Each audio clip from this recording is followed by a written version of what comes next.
So, good morning mga idol. At ngayong araw na to, siya nga pala, madaling araw nga pala. At babiyahe tayo papuntang Bantayan. At swerte naman dahil makikisabay tayo sa ating tito. Siyempre, may dala silang sasakyan kaya dito ko sila aantayin, no? Nakita nyo. Ito tayo, nandito nga pala ako sa Liloan, no? So, babiyahe tayo papuntang Hagnaya. At tatawid tayo papuntang Bantayan. So tara, saglit lang ay antayin natin sila. Yun, at alas 3 na ng madaling araw.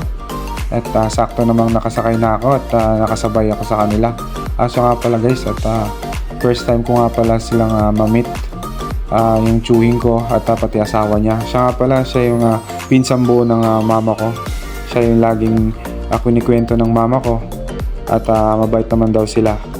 At yun ay nakarating din kami dito sa port ng Hagnaya. So bali 2 hours mahigit lang ang biyahe dito papunta doon sa ano. At yun ay pasok na kami doon sa barge. At maya maya lang ay aalis na kami.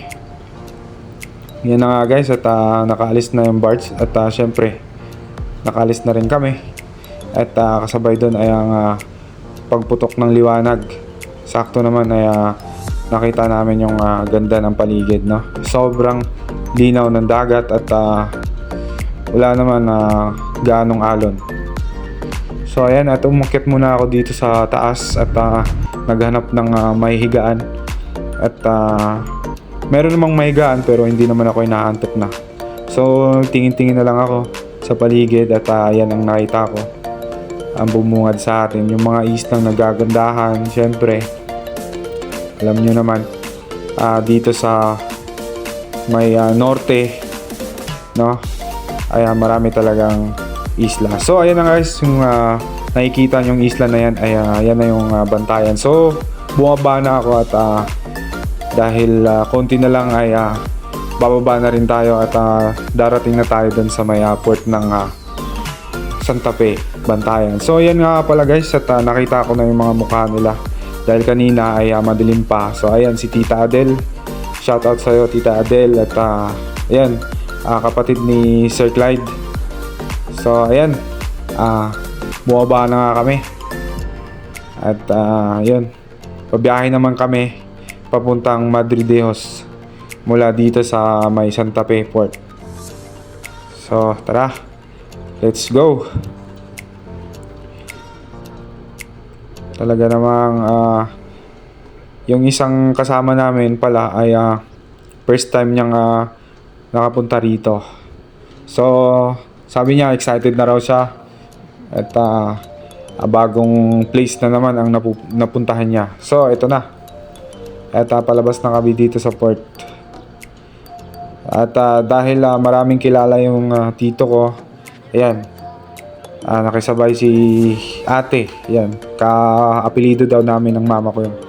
At siya nga pala, at pasyal daw muna sila saglit dito. Picture daw lang muna at alis naman. Alis na saglit. At yun, umalis na nga kami. Yan, at nadaanan namin yung magandang Bakawan. Yan. Maski ako guys, di ko kabisado yung daan na to kasi lagi kong dinadaanan yung sa kabila. So first time kong makadaan dito sa daanan na to. Yun. At talagang hindi na mapipigilan yung pagputok ng araw. So ayan, meron naman mga bukid kaya lang walang ano. So ayan, nadaanan namin yung nagtitinda ng mga isda. Fresh na fresh, no? Ayan, lapu-lapu. Ayan, kung tawagin dito sa kanila ay suno or kugtong. Ayan. Sa Palawan naman luba. So ayan na guys, at pipili na sila at dahil buti na lang daw may makain dun pagdating. Pero alam ko naganda na yung mama ko ng mga kain dun. So ayan, Shell, sari-sari pala guys, si Sir Oscar Aquino, shoutout sa'yo sir. At siya nga pala retired manager ng bangko ng China Bank po yan. At yun, mas mabuting igala na lang daw niya yung pera niya kaysa maabutan pa daw siya ng kanyang pagtanda. So ayan guys, at malapit na nga tayong makarating dun sa Madridijos at talagang sabik ng bawat isa. Kahit ilang beses kayo makapunta rito, pero parang first time nyo pa rin pag kayo pumunta ulit dito sa lugar ng Bantayan. Kasi nga hindi nakakasawang puntahan tong lugar na to. Sa dami ba naman ng mga gandang galaan or pasyalan, no? So ayan nga pala guys, sakto din bukas piyesta na rito. At hindi lang pala pasyal or bakasyon ang pinunta namin dito, kundi matutunghayan din namin ang piyesta. So ayun na guys, at nagluluto na yung nanay ko. Ayan. So yung iba may luto na. So ito na lang yung pahabol, yung paksiw at saka yung kinilaw. So ayan guys, at yung bahay namin ay talagang sa tabing dagat lang. At kung mapapansin nyo guys, yung dagat namin ay medyo maraming damo or madumi. Ay gawa po yan ng habagat. Kasi pag habagat, yan po yung ano. So ayan guys, at preskong presko, galing pa sa dagat. Galing pa sa alimango. Ayan, crabs. At nilantakan agad yung crabs kasi gutom na. At siya nga pala guys, ito mahi-mahi. Ayan. Dorado. So shoutout sa'yo Sir Clyde. Ayan, ang pogi mo sir. Ayun. So tara. Anong gusto nyong dyan? Kilaw or tinola? Tinola na lang. Kasi para may sabaw. Pwede rin kinilaw. Kung ano gusto nyo guys. So ayan, bisita namin. Bata-bata ni Mayor yan. So ayan.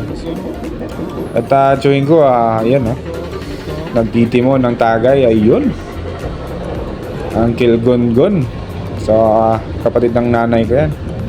So ayan, bataan ng nanay ko, ayun. So ayan. So nga pala guys, galing pala to sila ng Baguio. Kaya mga Ilocano, ayan. Kaya yun, chance outfit na ulit yung tito ko. Ayun nakapang igurot na. So yun nga guys, at so yun, pinagkaguluhan talaga siya ng mga bata rito. Siguro ngayon lang sila nakakita ng ganyang attire. So ayan guys, at magpe-prepare lang kami. At ayan, ay pupunta na kami doon sa may Virgin Island. So yan si Caleb. Ayan. So yan yung bangka na sasakyan namin. Kaya pala 17 kami lahat nasasakay dyan. So kayang-kaya naman daw. Yun, at sasampa na nga. At yan, ay sasampa na rin ako. At kaming dalawa ni Caleb.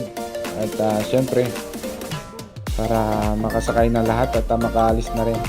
Dahil bago abutan ng low tide. Dahil mahirap maabutan ng low tide kasi syempre malaking yan, hihilain mo pa yung bangka.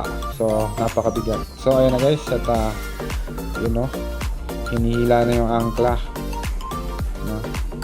pundo sa kung tawagin ay yun, si Tito siya yung nandun sa unahan. At ayun guys, at malis na nga kami. At siya nga pala guys, dalawang makina yan. Ayun yung isa at nandun yung isa. So siya nga pala guys, yung makina na yan, yung isang makina niyan ay makina nga pala sa aeroplano. At yung isa naman ay makina ng bulldozer. Hindi, joke lang. Makina talaga ng pang dagat yan, pamboat. Ayan guys, so talaga yung mga pamboat dito or mga gantong sakayan, mga gantong sasakyan pandagat ay naka 2 engine na, kaya may kabilisan din. So ayun guys, yung kung makikita yung bundok na yun, yung bukid na yun, o yung lupa na yun, yung island na yun, yun na yung pupuntahan namin. Ayun, malayo pa, pero 1 hour lang daw ang biyahe mula dito hanggang doon. So ayan na guys, at kung sino yung nauuhaw pwede dito. Ayan binubomba ni Uncle, asawa ng mama ko. Joke lang guys. Yun pala yung natitirang tubig doon sa ilalim ng bangka. So kailangan alisin yun para hindi gaanong loaded, no? So ayan na guys, at binibilisan na ni Uncle yung biyahe para naman sulit yung pagdating namin doon at maaga pa.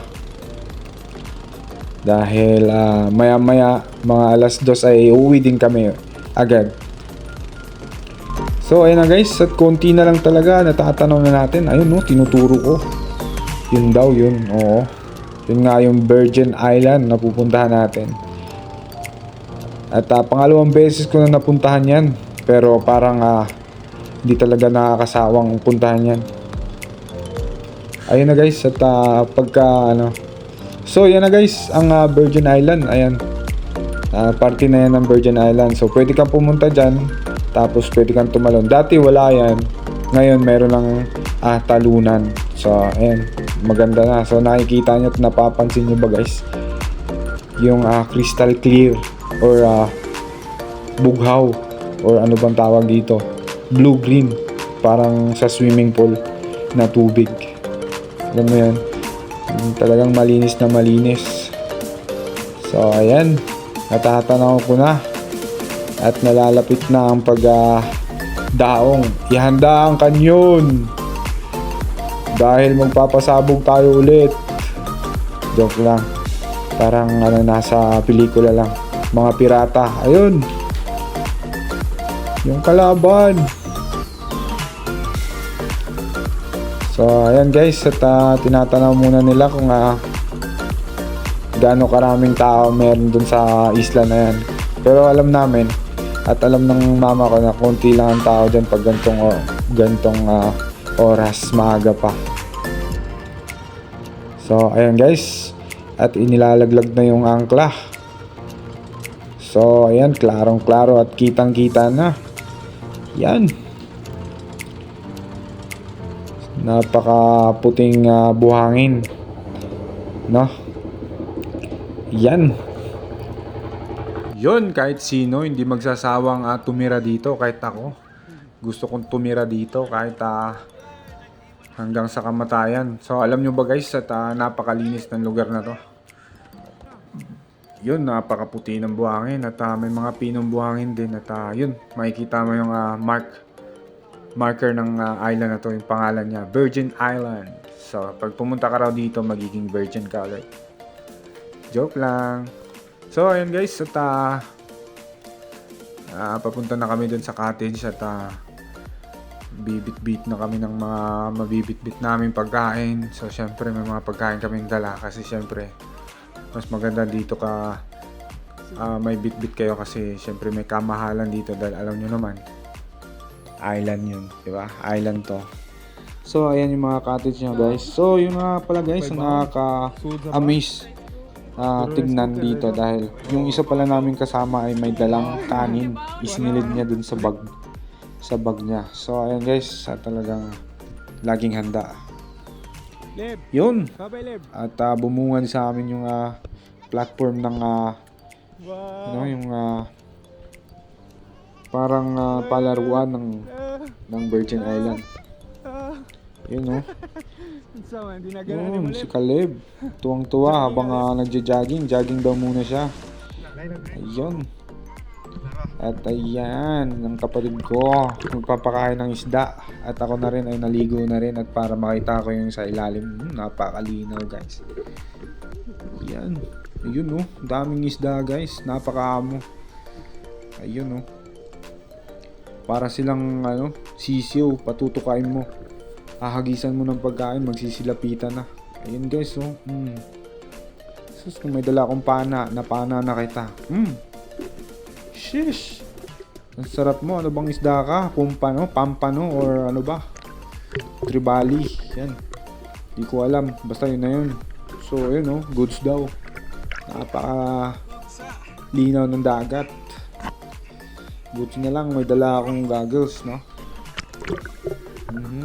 May pang dede pa. O ano yun, snorkel.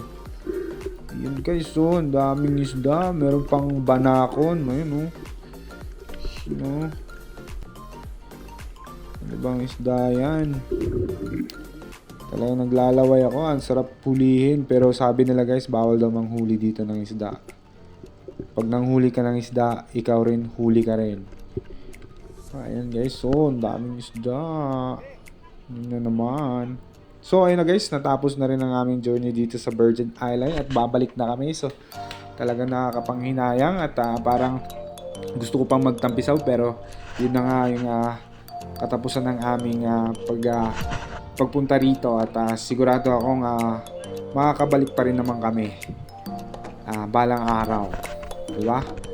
Yan, salamat sa iyo Tito Rodi dahil sa iyo nakapunta ulit ako dito at kami lahat ni Mama. So ayun na. Bye bye Virgin Island. Yun at babiyahe ulit kami pabalik. Mga isang oras ulit or depende kung maalon or malinaw. Mas mapapabilis. So ayun na guys. At sana makabalik tayo ulit dito. Napakagandang lugar to. At hindi lang dito sa Virgin Island, marami pang magandang pulo or beach dito sa Bantayan. So, nandito na nga pala kami sa lugar namin sa Madridijos. Nakabalik na nga pala kami. So, ayun na guys. Buti na lang malinaw naman at nakauwi kami ng maayos at ligtas. At yun lang, maraming salamat at hanggang sa muli. Bye-bye!